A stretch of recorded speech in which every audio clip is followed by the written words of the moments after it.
Kadarating lamang ni Mr. Castañeda sa isang restaurant, sa lugar kung saan gusto itong makausap ni Rafael. Biglaan ang pagtawag ng sekretarya nito at hindi naman niya matanggihan ang request, lalo pat sinabing isa itong emergency meeting. Hindi na ako magpapaligoy-ligoy pa. I want to take down the contract with you, Mr. Castañeda. My lawyer will talk to you for the compensation. Biglang sambit ni Rafael. Kaagad na nagangat ng tingin si Mr. Castañeda kay Rafael at napahinto ito sa pag-inom ng tubig. Bakas sa mukha ng matanda ang gulat at takot. At hindi naman mapigilan ni Rafael ang mapang-isi. Alam na alam niya na malaking kawalan ang kanyang existence at pera sa kumpanya ni Mr. Castañeda. Pero bakit Mr. Rafael? Anong nangyari? Ang akala ko ba ay nagkakaintindihan na tayo? Nagtataka nitong tanong at para bang hindi makapaniwala. Nalaman ko kasi ang nakaraan ng iyong kumpanya. Ikaw pala ay nanasangkot noon sa nakawan sa sarili mong kumpanya. But that's 5 years ago. At wala akong kinalaman sa nakawan. They framed me. At nalaman ko rin na may isa kang anak na babae. Lalaki sa lalaki. Alam niyang alam na ng matanda kung ano ang ibig niyang ipahiwatig na may nais siyang makuha. Napalunok si Mr. Castañeda. Ano ba talaga ang punto at gusto mo? Huwag ka nang magpaligoy-ligoy sa nais mong mangyari, Mr. Rafael. I want your daughter. I wanted to make her mine and make my wife. Bigla ay napangiti si Mr. Castañeda. Mr. Rafael, kung sambitin mo ang nakatagang sinabi mo, ay parang nanghihingi ka lamang ng candy. My daughter is not as what you think na basta na lamang makukuha. Hindi lahat ng babae ay katulad ng iniisip mo. Hindi ko isinasama ang pamilya ko sa negosyo. Rafael raised his left eyebrow. So her father didn't know what happened 5 years ago. Ano ba talaga ang eksaktong nangyari noon? Bakit nakalimutan niyang ipahalungkat kay Theodore ang lahat? I'm sorry if nabastusan kayo sakin but it's look like you didn't know me very well, aren't you? Tanong niya. Napailing si Mr. Castañeda at napaayos ng necktie. Marahil ay kulang pa ang nalalaman niyang impormasyon tungkol sa batang bilyonaryo. Pero sapat na ang nalalaman niya para makaramdam ng kaunting takot. Lahat ng gusto ko ay nakukuha ko. Wala pang nagtangkang salungatin o kalabanin ang desisyon at ang gusto kong mangyari. I can put down your company again in one fell swoop. Kaagad na bumatay sa mukha ni Mr. Castañeda ang takot. Hindi na niya gugustuhing makitang bumagsak muli ang kanyang kumpanya. Hindi na niya kakayanin dahil hindi naman niya alam kung kaya ulit nilang bumangon kung mangyari man iyon. Hindi lingid sa kaalaman niya na ang binatang bilyonaryo ay isang malupit at nakakatakot mamuno. At higit sa lahat, hindi niya hahayaang muling mamroblema ang anak at madamay ang mga apo niya. Hindi ko alam ang sasabihin ko. I love my daughter, and in fact she's not alone, at alam kong alam mo yon. Mayroon siyang kambal na anak. Hindi ko kayang ibigay na lamang ang gusto mo, lalo pat hindi kita kilala, at hindi ko alam kung magugustuhan ka niya. Then let's make a deal, a marriage contract.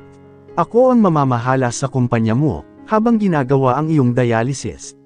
Namutla bigla si Mr. Castañeda at nanlaki ang mga mata nito. Yes, Mr. Castañeda, I know that you are diabetic at kaagad na kailangan ng maagapan bago pa humantong sa kidney failure. Your daughter didn't know that, right? Matagal nang tinatago ni Mr. Castañeda ang sakit niya dahil ayaw niyang makadagdag sa isipin ng kanyang anak. Palihim siyang nagda-dialysis kasama ng kanyang sekretarya. Please, don't tell her. I'm begging. Ayokong mag-alala pa siya. I don't want to be a burden. Dapat ay maging masaya siya kasama ng mga anak. And I will be the one to make her happy. Trust me, Mr. Castañeda. Bibilihin ko ang 80% ng shareholders. Samantalang ako ang namamahala sa iyong kumpanya, kakausapin mo siya, gagawa ka ng paraan at ililipat mo siya sa department ko. Now, about the marriage, what's your condition? Nag-isip si Mr. Castañeda kung tama ba ang magiging desisyon niya. If it's a win-win situation, then he will give in. After all, kapakanan ng anak at mga apo niya, pati na ng kumpanya ang nakasalalay at kailangan niyang protektahan. You see, matanda na ako. Gusto ko rin naman ang ideya na may kasal siya despite of her past. Pero sana ay yung totoong mahal siya at hindi sasaktan.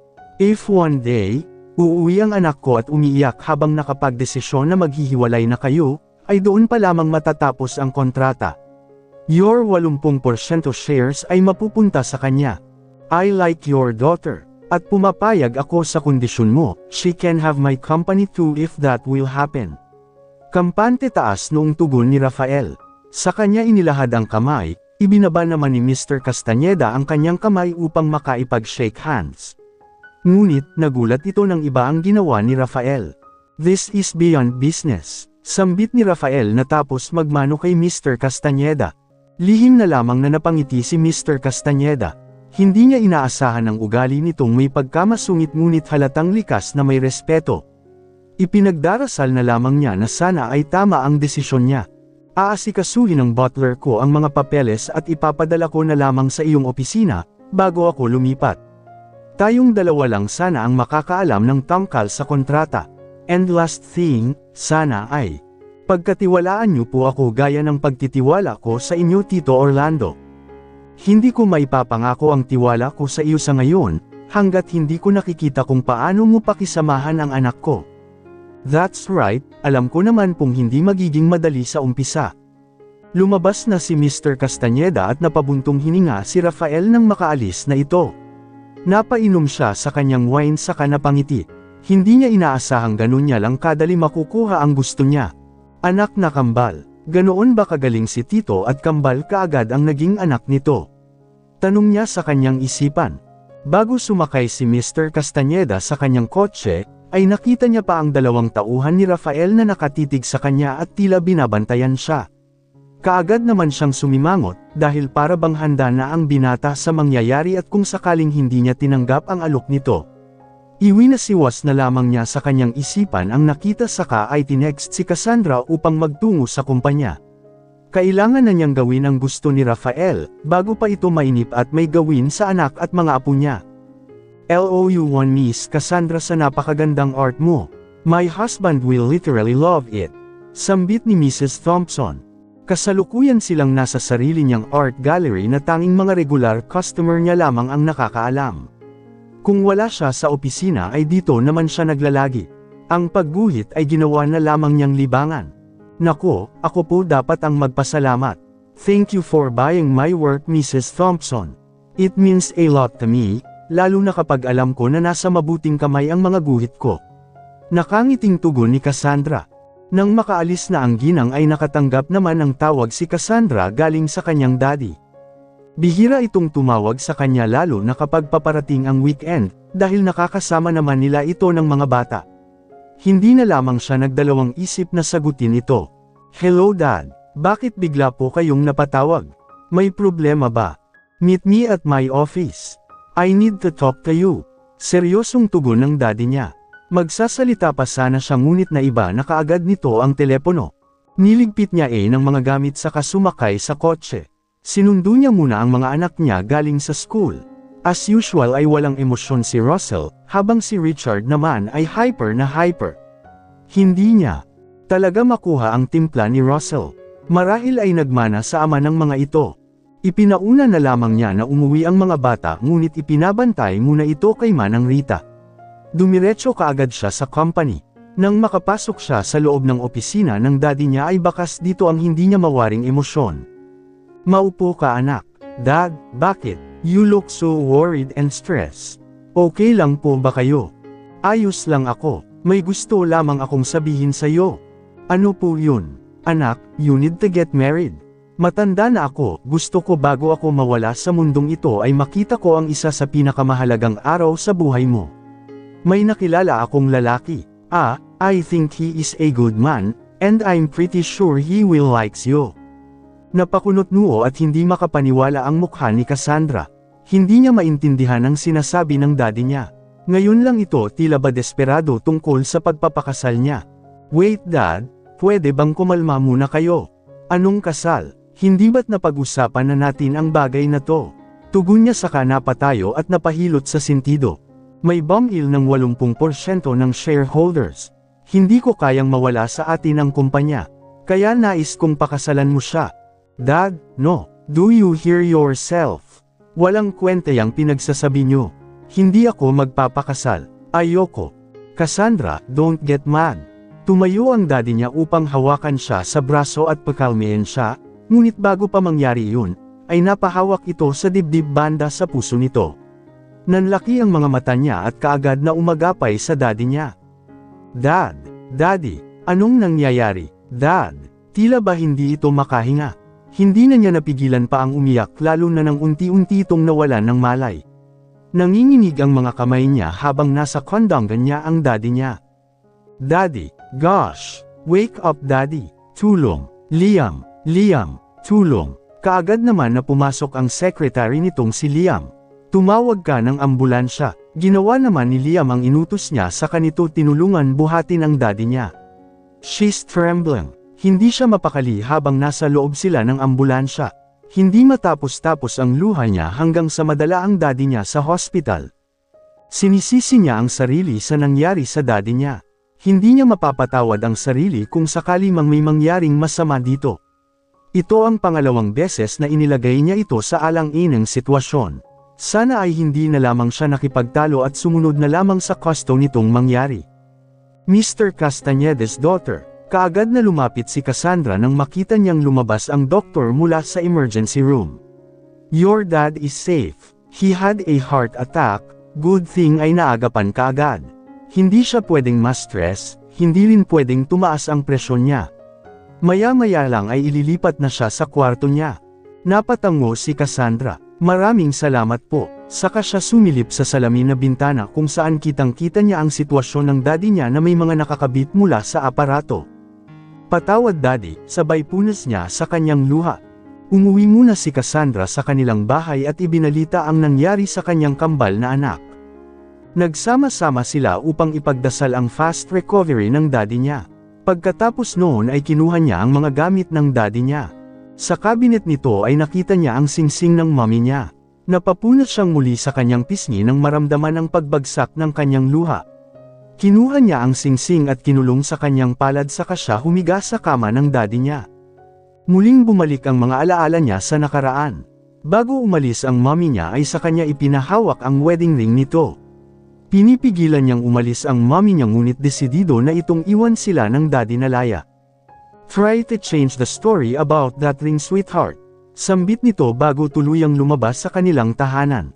Ilang minuto siyang umiyak, at hindi niya nanamalayan pa na sa pagpikit ng kanyang mga mata ay tuluyan na siyang nakatulog. Kahit mabigat ang kanyang kalooban ay nakatulong naman ang kanyang pag-iyak at pagod upang siya'y makatulog ng mahimbing. Kinabukasan ay maaga siyang nagising at ipinagluto ng pagkain ang dalawang kambal. Linggo na niyang iniiwasan ang topic tungkol sa nangyari noon sa restaurant. Maybe, Richard is out of the world that time but she's pretty sure na tumatak kay Russell ang nangyari at narinig nito ng mga oras na yon. Manang, kayo na po muna bahala kila Russell at Richard. Call me, if they need anything or kung may problema. Paalala niya kay Manang Rita. Sige na Cassandra, ako nang bahala sa mga bata. Mag-iingat ka sa biyahe, balitaan mo ako kaagad kung ano na ang sitwasyon sa daddy mo. Tugon naman nito. Sige po Manang. Niyakap at hinalikan niya sa noo ang kambal.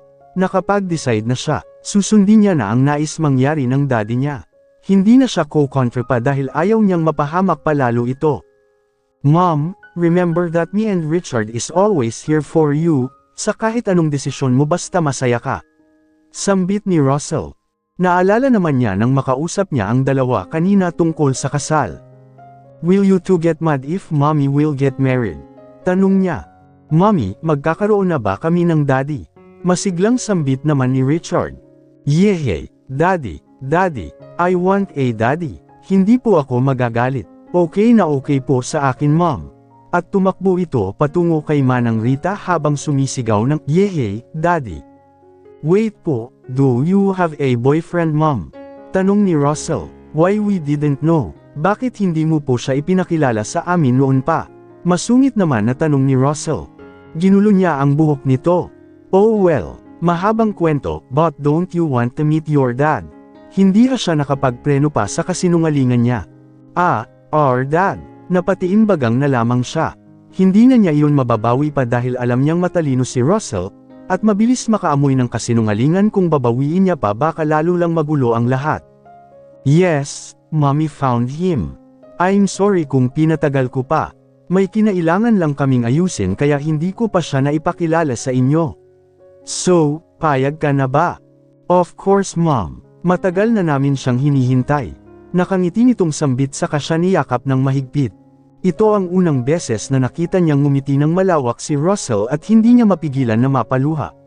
Niyakap niya din ito ng mahigpit, tinawag niya pa si Richard para yakapin din. Patawarin sana siya ng mga anak niya kung sakaling lumabas ang katotohanan. Hindi niya intensyon ang magsinungaling. Gusto niya lamang na hindi maging komplikado sa kanila ang lahat. Mom, you need to go. Lolo Dad is waiting. Baka gutom na siya. Napabalik sa kasalukuyan si Cassandra nang marinig ang boses ni Richard. Bahagya namang siyang ngumiti at sumakay ng kotse.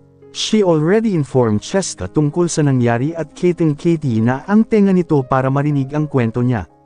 Mabilis naman siyang nakarating sa hospital at bago pa siya makarating sa kwarto ng daddy niya, ay nakita na niya ang dalawang lalaking nakaitim na nakabantay sa pintuan. Hindi niya alam kung bakit parang nagbalik siya sa nakaraan. Kung saan dalawang lalaki rin ang naghatid at nagbantay sa hotel room na tinuluyan ng gabi na yon. Mabilis siyang naglakad patungo sa mga ito.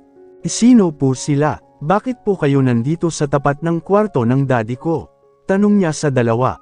Napag-utusan lamang po kami ng boss namin na bantayan si Mr. Castañeda at tiyakin ang kaligtasan nito. Tugon ng isa. Sinong boss? Kunot noo niyang tanong. Ako. Napatingin siya sa nagsalita at nakita niya ang lalaking kinamumuhian niya. Hindi ba't sabi ko sa'yo ay hindi mo kami kayang takutin? Look what happened to your dad. It's so sad. Umalis ka dito Franco at isama mo itong mga tauhan mo. Masyado ka namang galit kaagad. Nagmamagandang loob lang naman ako. Tila may bahid ng pang-asar ang boses nito. Pwes hindi ko kailangan ng pagpapanggap mo dito. Leave my father alone dahil kung hindi ay tatawag ako ng pulis at sasabihin kong nanggugulo kayo. Nakakuyom na ang kanyang kamao dahil sa galit. Where's your proof then? Mabilis at malakas na sinampal ni Cassandra ang kanyang sarili, dahilan ng pagkagulat ni Franco at ng mga tauhan nito. Napakasama mo, bakit mo ako sinampal? Naiiyak niyang sigaw, dahilan kung bakit nila nakuha ang atensyon ng mga naroon pati na ng mga nurse. Nababaliw ka na, takot na sambit ni Franco. Let's go. Utos nito sa mga tauhan. Masamang tinitigan na lamang ni Cassandra ang pag-alis ng mga ito. She composed herself bago pumasok sa loob. Nakita niyang gising na ang daddy niya habang kumakain ng prutas. Oh dad, gising na pala kayo. Bakit hindi ako tinawagan kaagad ni Liam? Nahadyap ng mga mata niya ang mga prutas at bulaklak na naroon. Sino ang may dala niya? Pumasok ba dito si Franco? Nandito si Franco. Nahinto sa pagkagat ng mansanas ang daddy niya at kinabahan siya, dahil alam nito ang ginawa nila Franco upang mapabagsak sila. Ah, wala. Baka maling tao lang. Alam mo naman dad, minsan malabo ang paningin ko. Natatawa na lamang niyang tugon. So, sino ang nagdala ng mga pagkain na yan, dad? Si Rafael. Napahinto si Cassandra sa pag-aayos ng mga dalang prutas. Siya ba yung lalaki daddy? Para bang nailang niyang tanong, saka muling nagpatuloy sa ginagawa upang hindi mahalata ng kanyang daddy ang reaksyon niya. Pero kung iisipin ay mukhang mabait naman ang lalaking iyon. Heto nga at nagawa pang bisitahin at dalhan ng pagkain ng daddy niya. At that point ay nakuha niya ang atensyon ko. Siya nga, pero huwag mo nang isipin yun. Kakausapin ko na lamang siya na hindi ka payag sa kasal. No daddy, pumapayag ako. Humarap siya sa kanyang daddy at umupo sa upuan na nasa gilid ng kama nito. Pumapayag ako, gaya ng sabi niyo ay hindi na kayo bata, ganun din naman ako, hindi na rin ako bata. Gusto ko rin bigyan ng maayos at buong pamilya ang mga anak ko. Sigurado ka ba anak? Hindi ka ba napipilitan lang? Pilit siyang ngumiti at napakuyom sa kanyang kamay. Wala naman siyang ibang choice. Buo na ang desisyon niya dahil ayaw niyang maging makasarili.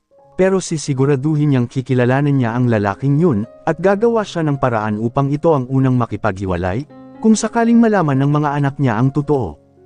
Hindi po daddy, desidido na po ako. Naipaalam ko na rin po kila Russell at Richard ang tungkol dito. Hindi na napigilan pa ng daddy niya na yakapin siya, at sa pagitan ng mga yakap na yun ay ang pagkirot ng puso ni Cassandra. If this the only way para maging maayos ang pakiramdam ng daddy niya ay gagawin niya. At isa pa, at least nakahanap na siya ng paraan upang may maipakilalang ama sa kambal niyang mga anak. Pero kailangan niya munang makausap ang lalaki. Humiwalay siya sa pagitan ng yakap. Dad, kailan ko po siya pwedeng makausap? Kahit sana bago kami ikasal ay makilala ko man lang muna siya ng formal. Maybe this week. Tatawagan ko siya para sa'yo to set a date. Ngumiti lamang si Cassandra sa katumango. It seems like ganun lamang kadali para sa daddy niya na kausapin ito. Sino nga ba si Rafael? Well, mayroon siyang kilalang Rafael, the youngest billionaire, but as if naman na iyon ang ipapakasal sa kanya. That's unbelievable. Binata pa yun at isa pa ay laman palagi ng business magazine. Iyon nga ang crush ng mga empleyado nilang nasa design department. Hindi ito ang taong papatol basta sa may anak na. Dumating ang araw na itinakda upang magkita sila ng lalaking ipapakasal sa kanya. She was wearing a simple dress. Hindi naman niya kailangan mag-ayos ng bongga para lang dito. Maaga siyang nagtungo sa restaurant kung saan ito nagpa-reserve. Nang dumating siya ay wala pa ang lalaki doon. Hindi naman nalaya maintindihan ang pakiramdam niya, para siyang nanlalamig at kinakabahan. Tumunog ang kanyang cellphone at nakita ang rehistradong pangalan ni Russell. She immediately answered the phone. Hello mom, just a reminder, huwag ka pong magagalit sa kanya, okay? Maybe he has a reason kaya ang tagal niyang nagpakita. Napangiti siya saka napakamot sa kilay. Kailangan niya talagang mapapayag ang lalaki sa kanyang plano, dahil wala siyang balak masaktan ang mga anak niya. Mom, if you can, just bring him home tonight. Sigaw naman ni Richard. Natatawa na lamang siya habang umiling. Luuwi niya kaagad. No way son. Got it boys. Love you. Sambit na lamang niya at ibinaba na niya ang tawag. Maya-maya pa ay may dumating na isang lalaki at nakatayo sa kanyang harapan. He's wearing a black tuxedo and a plain smile. Guwapo ito, but not that much na tipong kikiligin siya. At tama nga siya, hindi ito ang Rafael na sikat at bilyonaryo.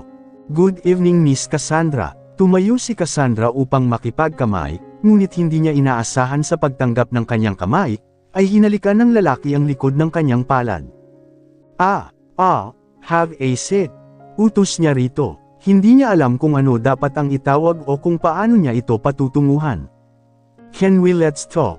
I have something. Mamaya na lang yan. I'm sure makakapaghintay naman yang sasabihin mo, and besides gutom na ako. Galing pa kasi ako sa isa kong kaibigan, may problema kasi siya. Sabay taas nito sa kanang braso upang tawagin ang waiter. Napakunot naman ng noo si Cassandra. Ang sabi ng daddy niya ay mailap at tila delikadong tao ito. Pero bakit ang ipinapakita nito ngayon ay taliwas sa mga balita? Talaga bang mali-mali na ngayon ang nasesagap ng mga balita?